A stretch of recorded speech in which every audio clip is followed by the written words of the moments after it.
je me suis mis à réfléchir à ça. Wow. Tu t'es mis à réfléchir. Oui. Il est arrivé sur la scène avec une tuque sur laquelle il était écrit « Party Animal ». La rencontre Robitaille du Trisac. C'est rassurant, Antoine, de savoir que Magali Picard est au chaud à Dubaï. Moi, je suis content pour elle. Ben, c'est parce que c'est bon d'avoir chaud quand on parle de réchauffement climatique. Ben, oui, dans un pays, Dubaï, qui traite mal ses travailleurs, surtout les travailleurs étrangers. Mais c'est pour ça qu'elle est là, c'est sûr. Ouais. C'est sûr que c'est pour défendre les travailleurs de là-bas. Ben non. Imagine-toi donc, elle a donné une entrevue, Magali Picard, la présidente de la FTQ, à mon collègue Patrick Belrose du bureau parlementaire ici. Puis j'ai l'audio, là, et c'est bien intéressant ce qu'elle dit. Elle dit qu'elle est là. Pourquoi? Parce que c'est plus facile de rencontrer des gens comme M. Fitzgibbon, comme Mme Guilbeault. Donc, des fois, il y a des décisions qui se prennent dans ces grands forums-là. Puis c'est important que les syndicats soient là comme pour les surveiller. Puis en même temps, c'est une priorité des priorités, les changements climatiques pour la FTQ. Et donc, il y a plein de travail qui se fait au sein de la FTQ. Donc, c'est important qu'elle soit là. Ouais, j'avoue que ça me convainc pas totalement. Yasmine se joint à nous, là, parce que c'est sorti dans le journal, là, grâce à toi, Yasmine. Oui. C'est quand même assez... As-tu essayé de lui parler à Mme Picard? Écoute... Moi, j'ai de l'audio de Patrick Belrose, si tu veux qu'on écoute, par exemple. D'abord, on apprend qu'elle a raccourci son voyage. Elle était censée être là jusqu'au 9 décembre. On va l'écouter. Comme je vous dis, on n'a pas de membres dans la rue. Le gouvernement va s'en servir. Puis j'y ferai face, c'est comme ça, c'est de bonne guerre, mais en même temps, je suis pas en vacances.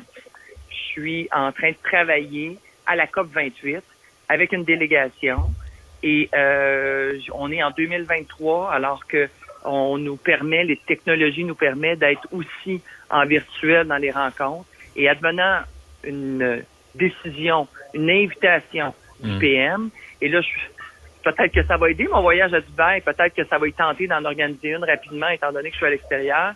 Assurez-vous que je vais revenir la journée même. Mais pourquoi elle n'était pas à la COP28 en virtuel? Ben oui, faire l'inverse. Soit à la COP en virtuel, puis soit ici pour les négos.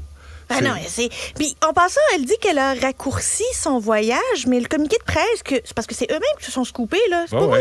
C'est de ta faute, ça, hein? Ben moi, j'ai juste lu les communiqués de presse. C'est de ta faute, ça, Yasmine. Mais elle dit qu'elle va être là du 30 novembre au 12 décembre. Elle disait ça hier. Ben oui. Mais c'est-tu ce matin qu'ils ont décidé que la grève partait à partir du 8? Elle va revenir moins bronzée. Ta faute. Elle va revenir. On peut écouter l'autre extrait, justement, sur le fait qu'elle a anticipé son retour. Originalement, j'étais supposée d'être ici avec notre délégation jusqu'à la fin, qui était le 9 décembre, mais la semaine passée, donc pas ce matin, preuve à l'appui, là, on a changé mon billet d'avion et je reviens dans la dimanche à lundi prochain. Donc, à 7 h le matin, je vais être à Montréal lundi. Donc, ça, c'était parce que, justement, ils vont avoir du monde dans la rue à partir du 8, puis il fallait qu'elle revienne plus tôt. Donc, voilà. Solidarité sous le soleil de Dubaï. Oui, ça ressemble plus à ça. Mais là, elle dit, Mme Picard, qu'il n'y a pas de membres de la FTQ qui manifestent présentement, qui sont sur les lignes de piquetage. Donc, elle, ça ne change rien qu'elle soit ici, qu'elle soit là-bas. Là. Non, mais ce monde-là, quand ils sont en grève, ils n'en ont pas d'argent. Elle est partie avec l'argent des cotisants. Avec les cotisants. Mais elle n'est pas seule, en plus. Ils sont toute une délégation. Le numéro 2 de la FTQ est avec elle, le secrétaire général. Et 3, 4, 5, 6, là. Moi, je ne sais pas combien ils sont, là, mais ils sont une gang. Là. Ça a l'air important, l'environnement, pour la FTQ. Oui. Antoine, sais-tu combien ils sont? Non, j'ai pas su le nombre de personnes, mais c'est souvent des délégations importantes. Hein. Moi, j'ai même entendu dire que récemment, Valérie Plante était avec une vingtaine de personnes à Lyon. Déplacement à Lyon dans les derniers mois. Là. Hey, donc, ça peut être gros, ces délégations-là. Là, je te dis, on dirait qu'il y a une OPCMisation. C'est Guy Grenier qui organise le voyage. Yasmine Dumont se textait ce matin. Pour moi, c'est l'OPCM qui organise ça. Mais en passant, j'ai appelé la CSN pour leur demander s'ils avaient des représentants à Dubaï.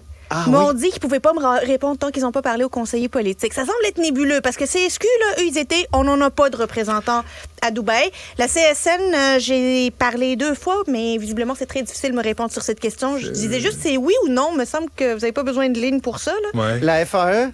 J'ai pas communiqué avec la FAE, mais la CSN, moi, j'ai un petit doigt qui me dit qu'il y a anguille sous roche. Mais ou peut-être. veux-tu bien me dire qu'est-ce qu'ils vont trouver Parce que, comme je disais, la COP 25, 26, 27, ça n'a rien fucking donné. Là. Ouais. Fait que la COP 28, ils vont là, pourquoi? La misère est moins pénible au soleil. Oui, c'est vrai. Qui chantait ça? Ben, Aznavour. Oui, c'est ça.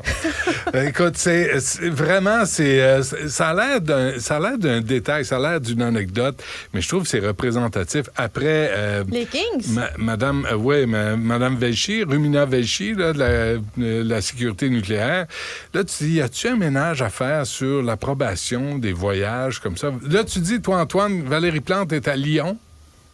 Est allé, donc, dans les derniers mois, à Lyon, avec une 20aine de personnes. Ça m'a été confirmé. 20 personnes. Ils étaient combien à Vienne aussi? Ils étaient une méchante gang aussi à Vienne. Je sais pas ce qui se passe avec ces déplacements-là. C'est comme si, tu sais... On peut-tu en avoir, nous autres, des voyages avec Cube Radio? Non, mais c'est comme un ivrogne. Il y a un ivrogne qui a arrêté de boire à cause de la pandémie, là, puis qu'après ça, il se passe à la brosse. Mais honnêtement, c'est même plus une question d'argent, c'est une question de jugement rendu là. Il y a des négociations, t'annonces une grève, il y a des enfants, là, la semaine prochaine, à partir du 8, qui vont être pognés à la maison jusqu'au 14. Tu vas les regarder comme des chiens de faïence chez vous. Puis pendant ce temps-là, la personne qui a décidé que ces enfants-là allaient être confinés à la maison est à Dubaï. Est à Dubaï. Ridley sort Qu'est-ce que vous pensez de l'argument de Mme Picard qui dit il y a des dirigeants qui sont là, il y a M. Fitzgibbon qui va être là, Mme Guilbeault qui va être là, même le président de l'Union des municipalités. Donc, on a une série d'intervenants, de leaders politiques qui vont être ici à Dubaï, avec qui on a des dossiers et on veut justement parler de climat. On veut parler avec eux de transition juste. On a beaucoup de préoccupations. C'est insensé, ces réponses-là. C'est donc, surréaliste. parce que les ministres sont là-bas, il faut qu'eux, ils soient aussi, parce que au cas où ils prendraient des décisions là-bas. Oui, et ici... C'est quoi cette affaire-là? Ils n'ont pas un mardi après-midi à 2h30 pour les rencontrer. Qu'ils aillent chez Alexandre, ça coûte moins cher, puis c'est moins loin. Là.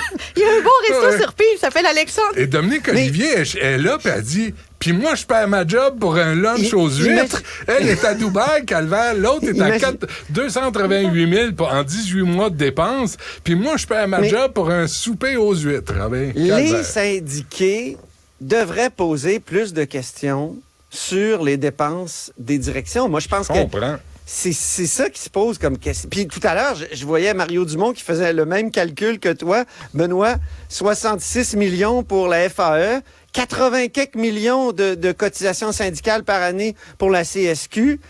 Comment ça qu'ils n'ont pas de fonds de grève? Ben oui. Tu sais, pourquoi ils n'ont pas au moins des petites indemnités, à part, bon, quand ils vont... qui va aller à Dubaï, si eux, ils en ont, franchement? Ça en laisse pas gros fonds de grève pour aller à Dubaï. Oui.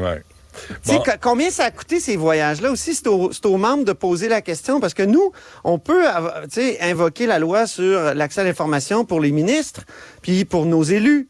Mais leurs élus aux membres, là, c'est-à-dire les apparatchiks syndicaux, là, ben... Mais en les plus, prétentions... tu vas parler d'environnement, puis tu prends l'avion pour 24 heures. Ben oui. Je veux dire, ça, là... Pour polluer. Puis il y en a combien en jet privé qui débarquent là?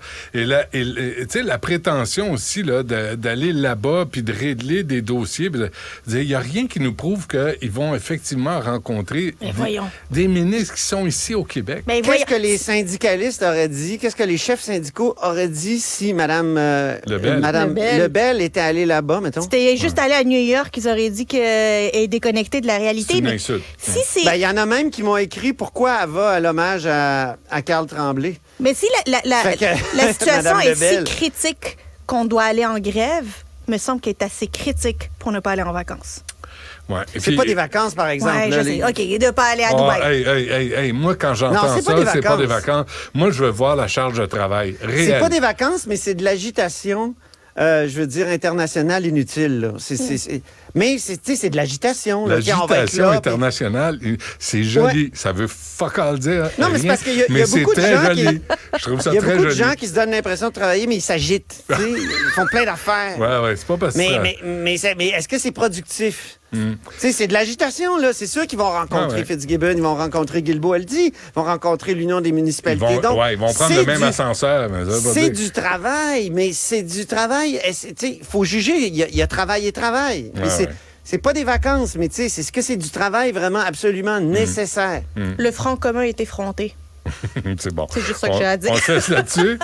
Puis pendant ce temps-là, Mme Risky, Marois Risky, se demande si Sonia Lebel est encore la femme. Hey, une charge à merci, fond Yasmine. de train. Salut Yasmine, merci.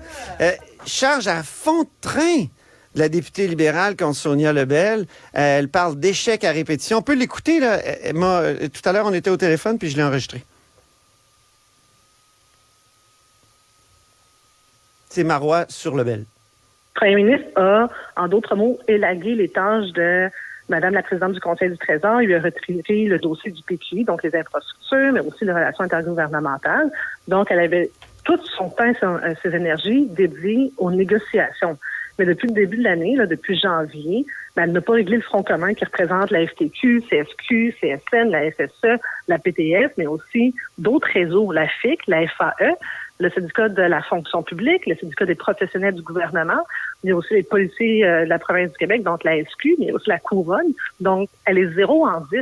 Elle a livré aucune convention collective signée, négociée. Alors, est-elle encore la femme de la situation? La question se pose. Parfait. On se laisse là-dessus. Antoine Robitaille, merci. Bien. On se reparle demain. Salut, à demain.